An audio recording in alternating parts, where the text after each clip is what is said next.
Boses ng mamamayan, Gusto ko sana yung bilang estudyante. iba't ibang opinyon ng taong bayan. Ang gusto ko talagang Ating alamin sa Kalye Survey.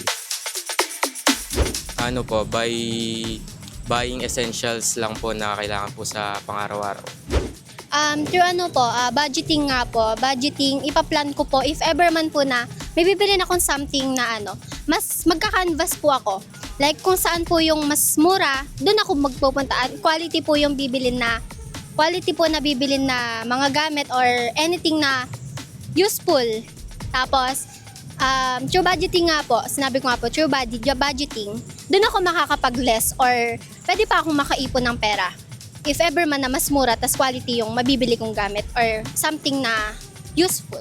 Yan, ang ginagawa po namin para po makaraos po sa mataas po na bilihin. Ayun po, mataas na nga po yung bilihin natin.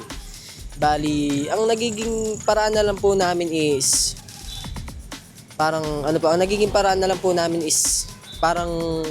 maging maging matipid po kaming tao. Kasi po, ayun nga po, nasa henerasyon na po tayo na paunti-unti na pong tumataas yung bilihin natin. Kaya mas unti na lang po yung nabibili po ng mga tao ngayon. Kaya po pag ganun, mas nagtitipid po ng mga tao po natin ngayon. For me po, ang ginagawa lang po namin is, of course, the pinakamahalagang method is the pagtitipid. para sa akin mas kailangan unahin yung mga pangailangan, hindi yung sa gusto lamang. Siguro po, nagbabudget po kami sa aming mga gastusin po and binibili lang namin yung mga importante talaga. Tapos hindi rin po kami bumibili ng mga sobra-sobra, yung mga talagang importante lang po. Nag-budget po kami ng maayos para sa mga importante lang na bibilihin. Tapos po, nag-OPT po kami para sa yung mga alternatives po na pwedeng mas murang bilhin na katulad lang rin ng binili namin. Pag nagtitipid po, ganun. Para hindi po masyadong makagastos. More on trackings po ako ng mga pinapamili ko. Always po yung mga needs po muna before yung wants. And then, minsan po may mga budget plan na kailangan munang isulat. And then, tinatrack po yun kung ano yung mas kailangan. Yun ang uunahin.